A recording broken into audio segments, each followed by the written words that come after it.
आपका बुर्का निशाने पर है, आपकी मस्जिदें निशाने पर हैं, आपकी पहचान निशाने पर है, आपका दीन और मजहब निशाने पर है। अगर आप अपनी बच्चियों को दीनी तालीम नहीं देंगे और इस तरीके के जो छोटे बड़े मदरसे आपके बिहार के मुख्तलिफ इलाकों में चल रहे हैं और ख़ास तौर से सीमांचल में चल रहे हैं, इन मदरसों को अगर आप मजबूत नहीं करेंगे तो आने वाले वक्त में आपकी कौम की बेटियां कितनी बड़ी तादाद में मुर्तद होंगी, इर्तिदाद की राह पर जाएंगी, आप अंदाज़ा नहीं लगा सकते। दुनिया तो प्रोपेगेंडा कर ही रही है। इस्लाम ने औरत को बहुत दबा दिया, बहुत कमज़ोर कर दिया, बुर्के में कैद कर दिया, बच्चा पैदा करने की मशीन बना दिया। और माफ़ कीजिएगा, उसमें कुछ योगदान हमारी कुछ गलतियों का भी है। बहुत सारे घरों में वाकई में औरत पर जुल्म हो रहा है, मुसलमान कर रहा है। शराब पी के शौहर आ रहा है, बीवी को मार रहा है, पीट रहा है, बीवी बेचारी मेहनत कर रही है, काम कर रही है, परिवार चला रही है, और शौहर बेचारा आता है शराब के नशे में और बीवी को मारता भी है और अपने आप को तुर्रम खान भी समझता है। एक साहब ने मुझसे एक मरतबा टेलीफोन पर, मोबाइल पर कॉल करके पूछा, साहब ने क्या पूछा? औरत का फोन आया। ये बीच में कौन बार बार हेलो हेलो कर रहा है? बीच में मत बोलो भाई। आप उधर से बीच में नहीं बोलिएगा। कार्यालय से जितना देर शेख अब्दुल गफ्फार साहब की तकरीर होगी उतनी देर तक आप उधर से कुछ भी मैकिंग नहीं कीजिएगा। आज बहुत सारे घरों में हालात बहुत खराब है। मैक बंद करके आप बातचीत कीजिए। उधर से जो कार्यालय में है मैक बंद करके बातचीत कीजिए, शेख को डिस्टर्ब हो रहा है।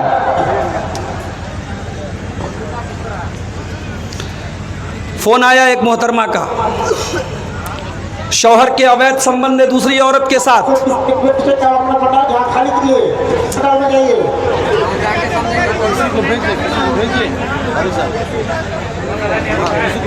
कोई दुआ बता दीजिए, कोई वजीफा बता दीजिए। मैंने कहा कि माफ़ करना मेरी बहन, आपके शौहर को दुआ की ज़रूरत नहीं है। जो शादीशुदा हो करके किसी दूसरी औरत के साथ अवैध संबंध बना रहा है, उसको दुआ और वजीफा की ज़रूरत नहीं, उसको जूती और चप्पल की ज़रूरत है, उसका दिमाग ठीक करने की ज़रूरत है। इस्लाम, माफ़ कीजिए, सिर्फ मर्दों का दीन नहीं है। इस्लाम मर्दों और औरतों दोनों का दीन है। और ऐसा नहीं है कि इस्लाम ने औरत को दबाया है। ये हमारी और आपकी गलतियां हैं जिसकी वजह से आज इस्लाम बदनाम हो रहा है। बीमार दवाई खाता नहीं, बदनाम तबीब का नाम हुआ। हुए काम बुरे तो मुसलमान से, बदनाम बेचारा इस्लाम हुआ। इस्लाम ने तो औरत को ये सम्मान दिया है। कुरान में मर्दों के नाम पर कोई सूरत नहीं उतरी, औरत के नाम पे सूरह निसा उतरी। औरत के 3 बड़े बड़े रूप हैं। औरत माँ होती है, औरत बेटी होती है, औरत बीवी होती है। यह औरत जब माँ के रूप में आती है, कुरान क्या कहता है? ववस्सैनल इंसान बिवालिदैहि। है इंसान, अपने माता पिता के साथ तू अच्छा सलूक कर, अपने माँ बाप के साथ तू अच्छा सलूक कर। अभी यूपी से एक जगह से खबर मेरे पास आई, मैं फ़ोन पर, मोबाइल पर किसी ने मुझको बताया, अल्लाह की कसम मेरे रोंगटे खड़े हो गए। 70 साल की बूढ़ी माँ, शुगर की मरीजा थी, एक ही बेटा और बहू घर में रहते थे। 70 साल की बूढ़ी माँ घर में जगह जगह पेशाब कर देती थी। बेटा अपनी बूढ़ी माँ को डांटता था, बहू भी डांटती थी, फटकारती थी, क्यों तुम इधर उधर पेशाब कर दे रही हो। माँ ने कहा बेटा याद कर अपना बचपन, तू भी तो जगह जगह पेशाब कर दिया करता था और मैं पोछा लेकर के तेरे पेशाब को साफ कर दिया करती थी। तू दिन भर में 25 मरतबा कपड़े में पेशाब करता था, मैं 25 मरतबा तेरे कपड़े को चेंज कर देती थी। पहले के ज़माने में तो डाइपर वगैरह भी नहीं था। अब तो माशाल्लाह नए दौर की औरतें हैं, डाइपर है, वाइप्स है, फलाना है, ढकाना है, तो बहुत आसानी है। उस बूढ़ी माँ को जो जगह जगह पेशाब करती थी, उसके अपने बेटे ने और बहू ने इतना मारा, उस मोहल्ले के एक आदमी ने देखा उस बूढ़ी औरत को गठरी की तरह पड़े हुए कमरे में। उस बूढ़ी औरत की लाश मिली है और लाश ऐसी तरीके से मिली है कि चेहरे पर मारने के निशानात भी हैं, चोट के निशानात भी हैं। और पुलिस को और मोहल्ले वालों को पूरा डाउट है कि उसी बेटे और बहू ने मिलकर के अपनी मां को मारा है। ये हालात हैं आज। इंसान इतना क्रूर हो चुका है, इतना कठोर हो चुका है, इतना सख्त दिल हो चुका है। ववस्सैनल इंसान बिवालिदैहि, ऐ इंसान तू अपने माता पिता के साथ अच्छा सलूक कर।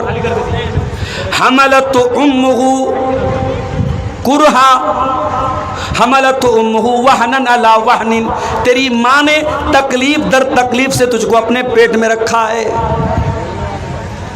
कुरान के 26वें पारे में अल्लाह ने फरमाया ववस्सैनल इंसाना बिवालिदैहि इहसाना, हमने इंसान को हुक्म दिया अपने माता पिता के साथ तू अच्छा सलूक कर।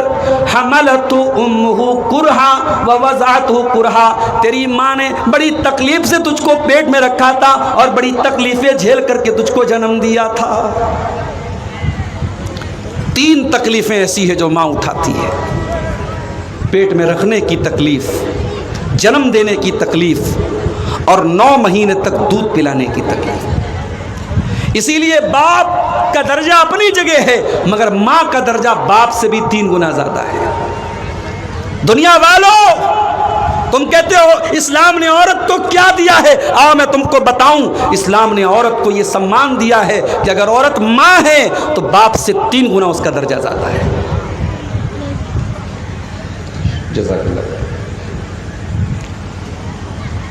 अल्लाह के प्यारे नबी के पास एक सहाबी आए और आकर के सवाल किया मन अहक्कुन नास बिहुस्न सहाबती, अय अल्लाह के नबी मेरे अच्छे सलूक का सबसे ज़्यादा हकदार कौन है। आपने फरमाया उम्मुका, तेरी माँ है। पूछा उसके बाद कौन है, आपने फरमाया तेरी माँ है। उसके बाद पूछा कौन है, फरमाया तेरी माँ है। चौथी मर्तबा आपने फरमाया तेरा बाप है। जिस माँ को इस्लाम ने यह दर्जा दिया था, उस माँ को आज आपने गाली बना दिया। किसी से लड़ाई होती है, माँ की गाली हम देते हैं। तुम्हें गाली देने के लिए बाप नहीं मिला, गाली देने के लिए भाई नहीं मिला, गाली देने के लिए कोई और माँ मिली थी तुझे गाली देने के लिए, तो उन्हें माँ को गाली बना दिया। नबी ने 3 मरतबा माँ का नाम लिया। एक सहाबी अल्लाह के नबी के पास आए और कहा अल्लाह के नबी मैं जिहाद में जाना चाहता हूँ, आपके साथ जंग में जाना चाहता हूँ। मैं अपने माँ बाप को छोड़ के आया हूँ, रो रहे हैं मेरे माँ बाप। आपने फरमाया ऐ मेरे सहाबी जाओ और अपने माँ बाप को हंसा करके आओ जैसे तुम रुला करके आए हो। माँ बाप को रुलाने की तुमको इजाज़त नहीं है, उन्होंने हमेशा तुम्हें हंसाया है, उनकी वजह से तुम्हारे लब पर मुस्कुराहट आई है, लिहाजा तुम्हारी वजह से उनकी आंखों में आंसू नहीं आने चाहिए। जाओ अपने माँ बाप को तुम हंसा करके आओ। औरत अगर माँ है उसका ये दर्जा है, और यही औरत अगर बेटी बन के आती है, अल्लाह के प्यारे नबी क्या फरमाते हैं मनिबतुलिया बिहाज़िहिल बनाति शैअन कुन्न लहू सितरम मिनन नार। जिसको अल्लाह ताला बेटी देकर के आजमाता है, जिसका इम्तिहान अल्लाह ताला बेटी दे करके लेता है और इस इम्तिहान में वो खरा उतर जाता है। अल्लाह के प्यारे नबी फरमाते हैं कुन्ना लहू सित्रम मिनन नार, वो बेटी अपने माँ बाप को जहन्नम की आग से बचाती है। ओ बेटी वालों, बेटी तो तुमको जहन्नम की आग से बचाने के लिए आई है, मगर तुमने क्या किया जरा गौर करो। कितनी बेटियां हैं, बाप अपनी बेटी से ढंग से बात तक नहीं करता। जवान बेटी से बाप बात करना भी अपनी इंसल्ट समझता है। बाप घर में आता है, बेटी जल्दी से कमरे में चली जाती है, बाप को देख के डर जाती है। ओ लोगों, बाप बेटियों को डराने वाला नहीं, बाप बेटियों से प्यार करने वाला होना चाहिए। अल्लाह के प्यारे नबी जनाब मोहम्मद रसूलुल्लाह सल्लल्लाहु अलैहि वसल्लम कैसे बाप थे बेटियों के। हज़रत आयशा फरमाती हैं, बुखारी की रिवायत है, जब हज़रत फ़ातिमा आती थी, नबी की बेटी जब आती थी, अल्लाह के प्यारे नबी अपनी बेटी का वेलकम करते थे, स्वागत करते थे, खड़े हो जाते थे और कहते थे मरहबम बिबनती, ऐ मेरी बेटी तेरा आना मुबारक हो। और आप अपनी बेटी का हाथ पकड़ के चूम लेते थे और अपनी सीट पर अपने बगल में अपने बाजू में अपनी बेटी को बिठाते थे। बेटी अगर है औरत तो प्यार और सम्मान के लायक है। हमारे यहाँ तो साहब कहते बेटी पराया धन होती, ये होगी किसी के यहाँ कहावत। हमारे यहाँ बेटी कभी पराई नहीं होती है, माफ़ कीजिएगा। इस्लाम में बेटी कभी पराई नहीं है। ससुराल चली गई है, किसी की बीवी बन चुकी है, किसी की माँ बन चुकी है, मगर माँ बाप से उसका रिश्ता कभी नहीं टूटता है। और मैयारपुर वालों, तुम बेटियों को जहेज देते हो, काश कि तुमने जहेज बन करके बेटियों को वरासत में उनका हक दिया होता। जाओ बिहार और कटिहार के किसी भी आलिम से सवाल करके पूछो कि भाई अपनी बहन का हक दिए बगैर और बाप अपनी बेटी को जायदाद में वरासत में उसके हक से महरूम करके अगर हज करने जा रहा है, उम्रा करने जा रहा है, क्या उसका उम्रा कबूल होगा अल्लाह ताला के? जाओ फतवा पूछ लो। ये कोई ऑप्शनल चीज़ नहीं है कि चाहो तो अमल कर लो। अल्लाह ने कुरान में जब वरासत बयान की, फरमाया वतिल्का हुदूदुल्लाह, ऐ मेरे बंदो, हम जो वरासत का मसला बता रहे हैं, बेटी का इतना है, बेटे का इतना है, शौहर का इतना है, बीवी का इतना है, बाप का इतना है, माँ का इतना है, हम ये जो मसला बयान कर रहे हैं, ऐ दुनिया वालों कान खोल करके सुन लो। वतिल्का हुदूदुल्लाह, ये अल्लाह की बनाई हुई बॉर्डर है, ये अल्लाह की बनाई हुई हद है। इंडिया की बांग्लादेश की बॉर्डर करीब है आपके यहाँ से, बांग्लादेश की बॉर्डर और नेपाल की बॉर्डर करीब है आपके यहाँ से। अगर बॉर्डर पर बीएसएफ के जवान बैठे हैं, अगर इल्लीगल तरीके से कोई बॉर्डर क्रॉस करता है, फौरन सिपाही एक्शन लेते हैं। इल्लीगल तरीके से किसी को किसी दूसरे देश की सरहद में जाने की इजाज़त नहीं है। अल्लाह कह रहा है वरासत का जो कानून हमने दिया है, ये अल्लाह की बनाई हुई बॉर्डर है, ये अल्लाह की बनाई हुई हद है, ये अल्लाह की बनाई हुई लिमिट है। इसको क्रॉस करोगे तो तुम इल्लीगल माने जाओगे। बाप के मरने के बाद भी बाप की वरासत में बेटी का हक है। हाँ, बेटे का आधा मिलेगा उसको, क्योंकि बेटा कमाता है, बेटा अपनी माँ को भी खर्चा देता है, बीवी को भी खर्चा देता है, बेटे की जिम्मेदारी रहता है, बेटे को डबल मिलेगा, मगर बेटे का आधा बेटी को भी मिलेगा, भाई का आधा बहन को भी मिलेगा। ये अल्लाह का बनाया हुआ कानून है। इस्लाम में बेटी पराया धन नहीं होती है, माफ़ कीजिएगा। यही औरत जब बीवी बनती है, कभी आपने गौर किया निकाह का ये बंधन कितना मजबूत होता है? शौहर और बीवी के दरमियान निकाह के बाद कोई पर्दा नहीं है। जब तक शादी नहीं हुई थी एक दूसरे को देखना भी जायज़ नहीं था। जब तक शादी नहीं हुई थी औरत के बदन को टच करना भी हराम था। जब तक शादी नहीं हुई थी औरत के बदन को देखना भी हराम था। और आज निकाह हो गया, सर से पैर तक वो औरत हलाल हो गई। ये निकाह की बरकत है। और इस निकाह में अल्लाह का नाम लेकर खुतबा निकाह पढ़ के काजी साहब इजाबो कबूल कराते हैं, मौलवी साहब निकाह पढ़ाते हैं, अल्लाह का कलाम पढ़ के दुल्हा से कहते हैं कि मैं तेरा निकाह फला के साथ कर रहा हूँ। अल्लाह का कलाम पढ़ करके ये निकाह किया जाता है। इसीलिए अल्लाह के प्यारे नबी ने अपने आखिरी खुतबे में हज्जतुल वदा के मौके पर अरफात के मैदान में 1.25 लाख सहाबा को खिताब करके फरमाया था, इत्तकुल्लाह फिन निसा, ऐ लोगों तुम औरतों के बारे में अल्लाह से डरते रहना, फ़इन्नकुम अक़ज़्तुमूहुन्ना बिअमानिल्लाह, क्योंकि तुमने जब निकाह किया तो उनको अल्लाह की पनाह में लिया है, वस्तहललतुम फुरूजहुन्ना बिकलिमतिल्लाह, और तुमने अल्लाह का कलाम पढ़ करके अल्लाह का नाम ले करके उनकी शर्मगाहों को हलाल किया है। कल तक वो हराम थी, निकाह के जरिए तुम्हारे लिए हलाल हो।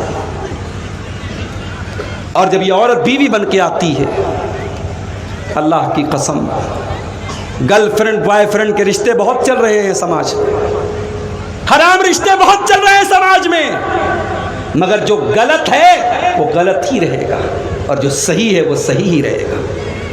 शौहर और बीवी का जो रिश्ता है, जो हलाल रिश्ता है, अल्लाह की कसम उसमें सुकून है, हराम रिश्तों में सुकून नहीं है। और यही वजह है कि आज गर्लफ्रेंड बॉयफ्रेंड को धोखा देके भाग जाती है। ये बर्गर और पिज्जा खाने वाली कौम जब हर चीज में फास्ट काम करने लगी, शॉर्टकट तलाश करने लगी, तो रिश्तों में भी शॉर्टकट तलाश किया जाने लगा। शौहर से मन भर गया तो शौहर को बीवी छोड़ के भाग रही है, बीवी से मन भर गया शौहर छोड़ के भाग रहा है। गर्लफ्रेंड बॉयफ्रेंड का रिश्ता बना, कुछ दिनों तक फायदा उठाया, फिर वो उसके रास्ते वो उसके रास्ते। कितनी बड़ी बेगैरती है, कितनी बड़ी बेशर्मी है कि एक दूसरे के तन से फायदा उठाया जाए, एक दूसरे के शरीर से फायदा उठाया जाए, और उसके बाद कहा जाता ब्रेकअप हो गया, ब्रेकअप हो गया। आज ब्रेकअप हुआ, कल पैचअप हुआ, इसके साथ ब्रेकअप हुआ, उसके साथ पैचअप हुआ। रिश्ता नहीं हुआ, कपड़ा है, डोरी है, बांध दी, नहीं, ये रिश्ता है मेरे प्यारे से। इसीलिए हराम रिश्ते में वो सुकून पैदा हो ही नहीं सकता जो निकाह में पैदा होता है। ये अलग बात है कि हमने निकाह को भी आज एक मुकद्दस रिश्ते को भी आज हमने नापाक बना दिया है। अब निकाह कहाँ होता है भाई साहब? अब तो सौदा होता है। लड़का जितना क्वालिफाइड है, लड़का जितना पढ़ा लिखा है, लड़का जितनी अच्छी जॉब पर है, उतना महंगा सौदा लगाया जाता है। 3 लाख देना पड़ेगा आपको। हमारे लड़के को बुलेट चाहिए, और थोड़ा अगर लड़का ज़्यादा पढ़ा लिखा है, ज़्यादा पैसा कमाने वाला, गवर्नमेंट जॉब में है, तो बड़ा सा मुंह खुल जाएगा, फॉर्च्यूनर चाहिए। और आजकल फॉर्च्यूनर से भी बढ़िया कोई गाड़ी आई है, पता नहीं क्या नाम है उसका, है लैंड क्रूज़र वगैरह, तो खैर कुछ भी डिमांड कर दी जाती है। बेटियों का तुम सौदा कर रहे हो, बेशर्मी और बेगैरती की हद है। बेटियां सौदा करने की चीज़ नहीं होती है मेरे भाई। बेटी बड़ी नसीब वाले लोगों को मिलती है। मेरा तजर्बा है, और तुम भी तजर्बा करके देख लेना। जिसके घर में बेटी पैदा हुई है वो तजर्बा करके देख ले, उसकी रोजी रोटी में बरकत पैदा हो जाती है, उसके माल में बरकत पैदा हो जाती है। ऑटोमेटिक उसको महसूस होता है कि मेरे घर में बरकत आई है। और जिनके घरों से बेटियां चली जाती हैं, उनका कारोबार मंदा पड़ जाता है, उनकी रोजी रोटी कमज़ोर हो जाती है। बेटियां बरकत लेके आती है मेरे साथ। औरत बेटी है, बरकत लेके आई, माँ है, जन्नत लेकर के आई, बीवी है, सुकून लेकर के आई। वमिन आयातिही अन खलक लकुम मिन अनफुसिकुम अज़वाजन लितस्कुनू इलैहा। मेरे बंधु, अल्लाह की बहुत बड़ी निशानी ये भी है कि उसने तुम्हारे जोड़े बनाए, तुम्हारी पत्नियों को बनाया, तुम्हारी बीवियों को बनाया। हाँ ये लोगों, इतने बड़े बड़े जलसे कर रहे हो, किस लिए कर रहे हो? जलसे का उन्वान क्या रहता है? मुआशरे की इस्लाह करना है। मुआशरे की इस्लाह कैसे होगी? जब तक घर की इस्लाह नहीं होगी। और घर की इस्लाह कैसे होगी? जब तक नेक घर वाली नहीं आएगी। इसीलिए अल्लाह के प्यारे नबी फरमाते हैं, तुनकाहुल मरातु लिअरबईन, जब औरत का निकाह होता है 4 चीज़ें औरत के अंदर लोग देखते हैं। ले मालिहा, पैसा देखते हैं, वले जमालिया, खूबसूरती देखते हैं, वले हसब या ख़ानदान देखते हैं, वले दीन दीनिहा, और कुछ लोग दीनदारी देखते हैं। आपने फरमाया फज़फर बिज़ातिद्दीन, तुम दीनदार औरत को अपने घर में लेके आ जाओ, तुम कामयाब हो जाओगे। ओ लोगों, दीनदार औरत को लेके आ जाओ, वो तुम्हारी सिगरेट छुड़वा देगी, वो तुम्हारा रजनीगंधा छुड़वा देगी, वो तुम्हारा सूद और ब्याज छुड़वा देगी। तुम नेक औरत को लेके तो आओ अपने घर में। तुम तो नेक कहाँ लाते हो, तुम तो खूबसूरत लाते हो, तुम तो अपनी बरादरी की लाते हो, अपने ख़ानदान की लाते हो, तुम दीनदारी को नहीं देखते। औरत सुकून लेके आती है मेरे साथ। अच्छा, एक औरत है जिससे आपका कोई रिश्ता नहीं है, जलसे में आप गए, वहाँ आपकी माँ भी है, बहन भी है, बेटी भी है। माँ का सम्मान करना है, बहन को इज्जत देना है, बेटी को इज्जत देना है। एक चौथी औरत आई, कोई रिश्ता नहीं है मेरा उसके साथ, मैं दूसरे गांव से आया हूँ, वो मैयारपुर की लड़की है, मैयारपुर की औरत है, मेरा उससे कोई रिश्ता नहीं है। मैं भी जलसे में जा रहा हूँ, वो भी जलसे में जा रही है, सामना हुआ। कुरान क्या कहता है, कुल्लिल मोमिनीना यगुज़्ज़ू मिन अबसारिहिम, ऐ मुसलमानों, कोई गैर लड़की तुमको नजर आ जाए, अपनी निगाहों को नीची कर लो, उसे घूर घूर के न देखो, अपनी निगाहों को उसके ऊपर न जमाओ, अपनी निगाहों को नीची कर लो। अल्लाह अकबर। इस्लाम ने औरत को कितना सम्मान दिया है।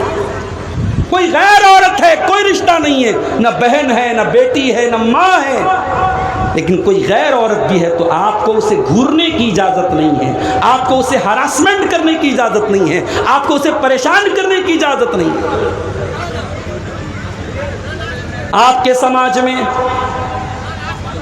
किसी औरत के बारे में अफवाह उड़ गई, वो औरत बदचलन है, आपने भी मज़ा लेने के लिए उसको लोगों से कहना शुरू किया, अरे फला की लड़की तो बदचलन है। आपके पास कोई प्रूफ नहीं है, आपके पास कोई दलील नहीं है, और आपने किसी औरत को बदचलन होने का आरोप लगाया, कैरेक्टर पर आरोप लगाया, तो कुरान क्या कहता है, वल्लज़ीना यरमूनल मुहसनाति सुम्मा लम यातू बिअरबाति शुहदा फजलिदूहुम तमानीना जल्दा। जो किसी बेकसूर औरत पर, किसी पाक दामन औरत पर बदचलनी की तोहमत लगाए, चरित्रहीन होने का इल्ज़ाम लगाए, कैरेक्टरलेस होने का इल्ज़ाम लगाए, उस औरत के ऊपर ज़िना का इल्ज़ाम लगाए, और 4 गवाह उसके पास न हो। इस्लाम ने जो सबूत मांगा है, जो गवाह मांगा है, अगर वो गवाह तेरे पास नहीं है, वो सबूत तेरे पास नहीं है, तो कुरान क्या कहता है, फजलिदूहुम समानीना जल्दा। इल्ज़ाम लगाने वाले को, तोहमत लगाने वाले को, झूठा इल्ज़ाम लगाने वाले को 80 कोड़े मारे जाएंगे। वला तक़बलू लहुम शहादतन अबदा, और इस्लामी अदालत में उस इंसान की गवाही कभी कबूल नहीं की जाएगी। औरत के सम्मान और औरत के चरित्र की कितनी अहमियत है। औरत पर आपने झूठा इल्जाम लगाया है, 80 कोड़े लगेंगे, और अदालत आपको बैन कर देगी कि ये आदमी कोई भी गवाही देगा, इसकी गवाही अनएक्सेप्टेबल है, अस्वीकार्य है, इसकी गवाही कबूल नहीं की जाएगी। यह है औरत का सम्मान। मेरे प्यारे भाइयों, इस्लाम ने औरत को दबाया नहीं है, इस्लाम ने तो औरत को उठाया है। अल्लाह के प्यारे नबी जब अरब की धरती पर आए थे, इस औरत के ऊपर बहुत अत्याचार होता था, जानवरों की तरह ये औरत बाजार में बिका करती थी। एक एक औरत से 10-10 लोग शादी करते थे।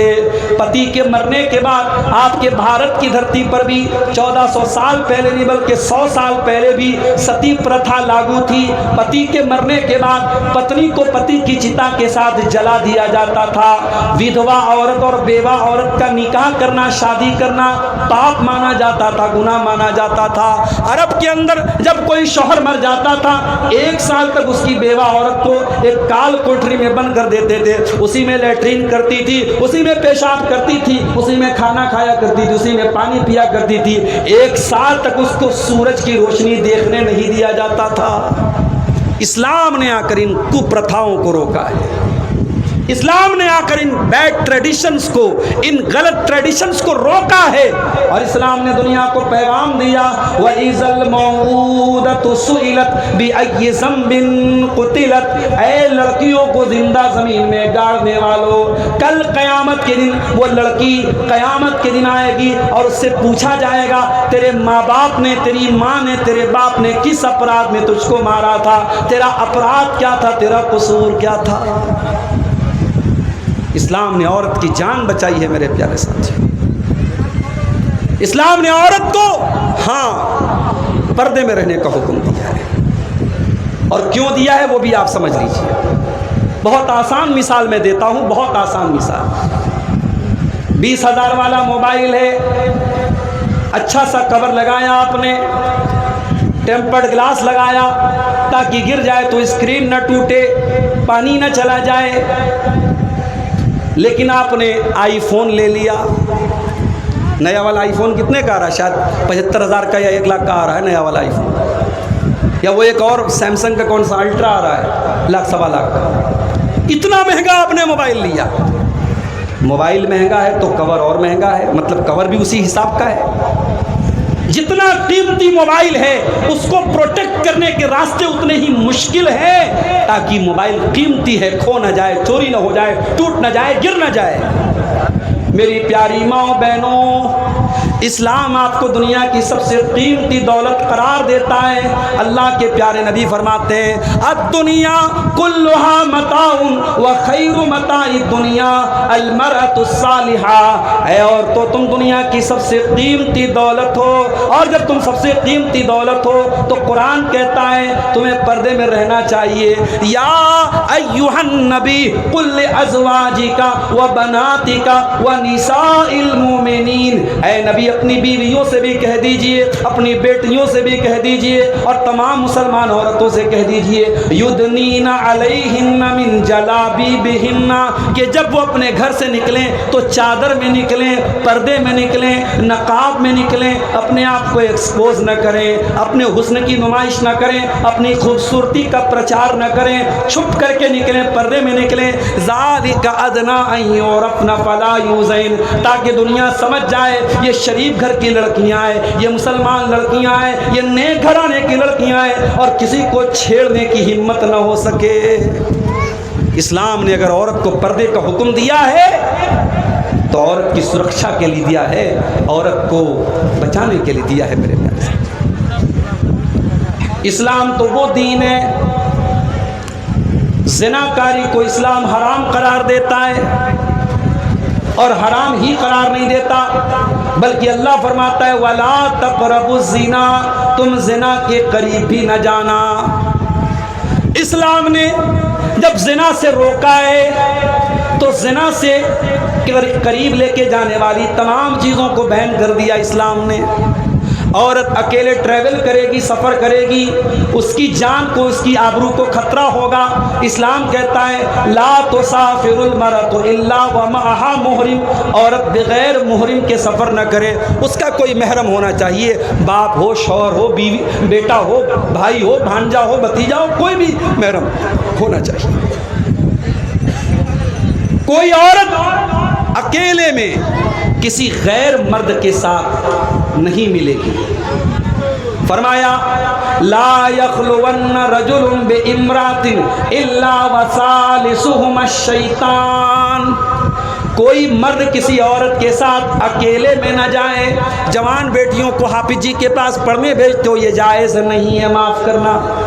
बहुत नेक इंसान है हाफिज साहब, बहुत अल्लाह वाले मौलवी साहब, मगर जवान बेटी को किसी मर्द के पास तालीम के लिए भेजना ये सही नहीं है। अगर पर्दे के बगैर तालीम हो रही है और आपकी जवान बेटी मौलवी साहब के पास और हाफिज साहब के पास जाके तालीम हासिल कर रही है तो आप ज़िना को दावत दे रहे हो, आप हराम काम को दावत दे रहे हैं। कुरान कह रहा है वला तक़रबुज़्ज़िना, ज़िना के करीब भी मत जाओ।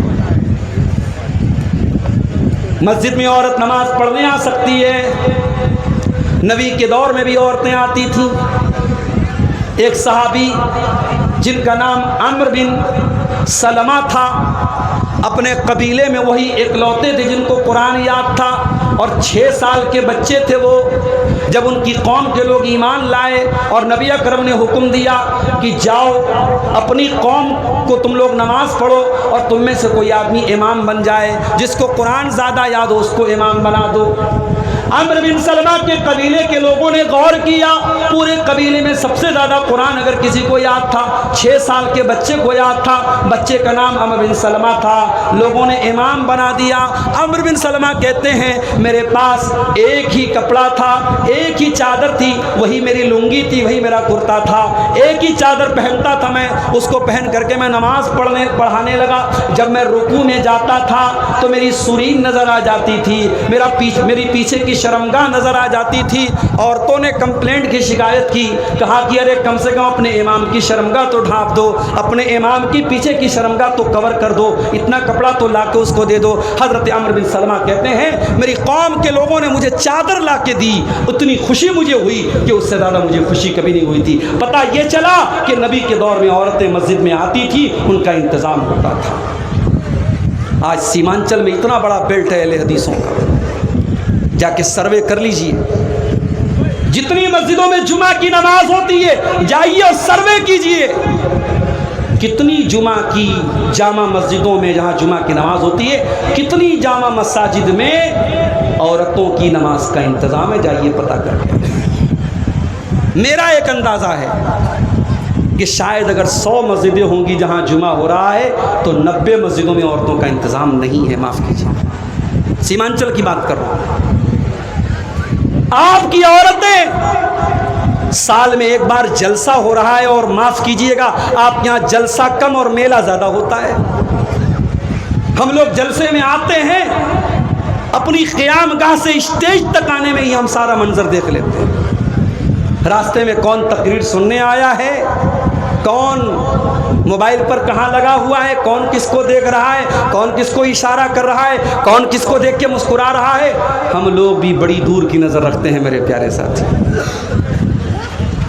आप गौर कीजिए कि आपकी औरतें और लड़कियां साल में एक जलसे में आ रही हैं और आप ये एक्सपेक्ट करते हैं, ये उम्मीद करते हैं कि वो दीन सीख लेंगे। नहीं मेरे प्यारे साथी, आपको जुमा की नमाज में भी औरतों का इंतज़ाम करना पड़ेगा।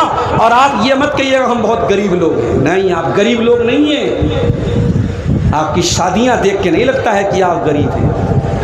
200 बारातियों को आप जब चिकन भी खिलाते हैं, मटन भी खिलाते हैं, तब नहीं लगता कि आप गरीब हैं। जब 3-3 लाख रुपया जहेज देते हैं लड़कियों को, तब नहीं लगता गरीब हैं। आप अगर चाहें हर वो मस्जिद जहां जुमा की नमाज हो रही है, अगर गांव वाले चाहेंगे, और इसी मनिहारी के इलाके में मैंने बाज़ इलाकों में देखा है लोगों ने अपने गाँव में कलेक्शन करके लाखों रुपये की ईदगाह बना ली है। आप चाहेंगे हर मस्जिद में जहाँ जुमा की नमाज हो रही है औरतों का इंतज़ाम हो सकता है। और आज के इस दौर में बहुत ज़रूरी है मेरे प्यारे साथियों औरतों का इंतज़ाम।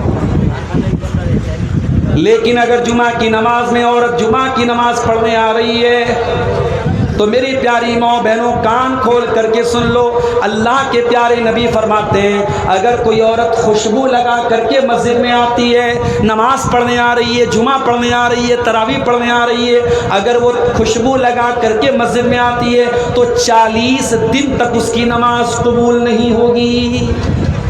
40 दिन तक उसकी एक टाइम की नमाज कबूल नहीं होगी। जो औरत सिर्फ खुशबू लगा करके मस्जिद में आई है, मेरी प्यारी माँ और बहनों, जब मस्जिद में आपको खुशबू लगा करके आने की इजाज़त नहीं है तो कटिहार और मनिहारी के बाज़ार में और पूर्णिया के गुलाब बाग में और किसी वाटर पार्क में और किसी रेस्टोरेंट में और किसी मॉल में आपको बेपर्दा और मेकअप करके और खुशबू लगा करके जाने की इजाज़त कैसे हो सकती है मेरे प्यारे साथी। औरत पर्दे में रहेगी, दीन सीखेगी, इस्लाम सीखेगी। मैं नहीं कहता कि सारी बच्चियों को मदरसे में डाल दो, मगर जा करके सर्वे कर लो कि स्कूलों में पढ़ने के नाम पर क्या क्या हो रहा है। आज हमारी कौम की बच्चियां इंग्लिश मीडियम स्कूल में पढ़ रही हैं। स्कूल का एनुअल फंक्शन हुआ, स्कूल वालों ने कहा आपकी बेटी डांस बहुत अच्छा करती है, हम चाहते हैं हमारे एनुअल फंक्शन में आपकी लड़की डांस करे। माँ ने शौहर से कहा, बीवी ने शौहर से कहा हमारी बिटिया बड़ा अच्छा डांस करती है, स्कूल वालों ने खुद से नाम दिया है, चलो डांस करवाते हैं। स्कूल का फंक्शन हुआ, स्टेज पर आपकी जवान लड़की नाच रही है और आप वीडियो बना रहे हैं और फख्र से अपने स्टेटस पे लगाए हैं, माई डॉटर इज डांसिंग, मेरी बेटी डांस कर रही है। अरे बेगैरत, अपनी डांस करती हुई बेटी को देखकर तुझे चुल्लू बदपानी में डूब मरना चाहिए। तेरी कौम की बेटियां डांस कर रही हैं और तू फख्र से देख रहा है और तू वीडियो बना रहा है और तू इंस्टाग्राम पे डाल रहा है और तू फेसबुक पे डाल रहा है। और माफ करना, ये काम अभी तक तो इंग्लिश मीडियम स्कूल वाले करते थे, अब मदरसे वाले कहाँ पीछे रहेंगे। अब मदरसों में भी ये काम हो रहा है, बड़ी बड़ी बच्चियों को स्टेज पे लाया जा रहा है और डांस तो नहीं है, एक्शन हो रहा है, एक्शन। शराब का नाम बदल के विस्की रख दिया जाए, रम रख दिया जाए, बियर रख दिया जाए तो शराब हलाल नहीं हो जाएगी। ये डांस को आप एक्शन का नाम दे तो डांस सही नहीं हो जाएगी। ठीक है, बच्ची आ रही थी, वो माइक पर आके उसने नात पढ़ दी, हमद पढ़ दी, उसने कोई छोटी सी तकरीर कर दी, वहां तक तो ठीक था। ये एक्शन के नाम पे कौन सी बला आ गई भाई। लड़कियों को तालीम दो मेरे प्यारे साथियों, तालीम के नाम पे उनकी इज्जत का जनाजा मत निकालो। और कान खोल के सुन लो, इस उम्मत की औरतों ने हर दौर में दीन की तालीम का झंडा बहुत बुलंद किया है। अगर आपको मेरी बात में शक है तो जाइए हजरत आयशा की जिंदगी के बारे में पढ़ लीजिए। और कभी मौका मिला इंशाअल्लाह तो इसी सीमांचल के इलाके में, तकरीर का तो मैं वादा नहीं करता, जुमा के खुतबे में एक मौजू रखूंगा, हजरत आयशा की पूरी सीरत बयान करूंगा। वैसे यूट्यूब पर मैं बनारस में तकरीर कर चुका हूँ, यूट्यूब पर मौजूद होगी, लेकिन आपके इलाके में शायद इस मौजू पर मैंने तकरीर नहीं किया है। हजरत आयशा की पूरी ज़िंदगी के बारे में, क्या इल्म था, क्या नॉलेज थी, क्या ज्ञान था। बड़े बड़े सहाबा कहते हैं जब हमारे ऊपर मुश्किल आती थी, हमें कोई मसला नहीं समझ में आता था, हजरत आयशा से सवाल किया करते थे और हजरत आयशा जब जवाब दे देती थी सबका मुंह बंद हो जाता था। इतनी नॉलेज अल्लाह ताला ने हजरत आयशा को दी थी। ओ मेरी प्यारी बहनों, तुम्हारे लिए आइडियल न तो सानिया मिर्ज़ा है, न बॉलीवुड की हीरोइन है, न क्रिकेटर्स हैं, आपके लिए आइडियल ख़वातीन अगर हैं, मेरी प्यारी माँ बहनों, इस उम्मत की सबसे बेहतरीन औरतें हैं, नबी की बीवियाँ हैं, अल्लाह के प्यारे नबी की बीवियाँ हैं, ये इस उम्मत की सबसे आइडियल औरतें थीं। मेरी प्यारी माँ बहनों, आज ज़रा सी शौहर की कमाई में कमी आ जाए, आपके माथे पर बला जाता है, आपकी पसंद की साड़ी शौहर न दिलाए, आपकी पसंद का सूट न दिलाए, आपकी पसंद का खाना घर में न बने तो आपको गुस्सा आ जाता है। मेरी प्यारी माँ बहनों, कभी मौका मिले अल्लाह के प्यारे नबी की बीवियों की हालात भी पढ़ लीजिए। हज़रत आयशा अपने भांजे उर्वा से कहती हैं, ऐ उर्वा, हम आसमान में एक चाँद देखते थे, दूसरा चाँद देखते थे, तीसरा चाँद देखते थे, 2 महीने गुजर जाया करते थे। वमा यूक़दु फी अबियात रसूलिल्लाह सल्लल्लाहु अलैहि वसल्लम नार, अल्लाह के रसूल के घर में 2 महीने तक चूल्हा नहीं जलता था। 2 महीने तक नबी के घर में चूल्हा नहीं जलता था। हजरत उर्वा ने पूछा, या खालतो फमा कान युईशुकुम, ऐ खाला जान, जब चूल्हा नहीं जलता था, जब खाना नहीं बनता था तो 2 महीने तक आप लोग कैसे रह लेते थे? फरमाया, अत्तम्र वल मा, खजूर खा करके और पानी पी करके अल्लाह के नबी के घर वाले और अल्लाह के नबी की फैमिली गुजारा कर लेती थी। मदीना आने के बाद कभी अल्लाह के प्यारे नबी के घर में लगातार 3 दिन तक गेहूं की रोटी नहीं बनी। ये लाइफ स्टाइल था अल्लाह के नबी की बीवियों का। मेरी प्यारी माँ बहनों, अगर ऐसी ज़िंदगी आपको गुजारने दे दी जाए, आप तो 1 हफ्ता नहीं रह पाएंगी। नबी की बीवियों ने सारी ज़िंदगी नबी के साथ गुजारा किया, कभी लब पर कोई शिकवा न लाई, कभी ज़ुबान पर कोई शिकायत नहीं लाई। एक मर्तबा, आज मैंने घड़ी नहीं लगाई है, टाइम ज़्यादा हो जाए तो पता है 12 बज चुके हैं, मेरे निकलने का भी टाइम हो रहा है। मदरसा वालों के पास ज़मीन नहीं है, चंदा कराना है, भैया चंदा कराना बड़ा मुश्किल काम है। और यूट्यूबर भाइयों ने तो वो भी नहीं छोड़ा, अब चंदा करा रहे, उसका भी वीडियो बना रहे हैं। फेसबुक पर एक साहब ने चंदे वाला वीडियो डाल दिया, हमसे लोग पूछने लगे, आप सीमांचल में चंदा करा रहे हैं? अब चंदा कोई ख़राब चीज़ नहीं है, लेकिन चंदे का एक हुनर होता है, वो हम लोगों के पास नहीं है। वो जो हमारे हज़रत अली साहब हैं, अख्तर आलम इफ्ताही साहब हैं, और भी जो बंगला मुकर्रिरीन हैं, वो बेचारे चंदा लोगों को पकड़ पकड़ के दबाव डाल के ज़ोर डाल के जो 5,000 लेने वाला उसकी जेब से 10,000 निकलवा लेते, वो सब हुनर हम लोगों के पास नहीं है मेरे भाई। हम ज़ुबान से कह सकते हैं, टाइम हमारे पास कम है। मैं तकरीर के आखिरी पॉइंट पर हूँ, 5 मिनट आपके सामने रुकूंगा तकरीर ख़त्म करके।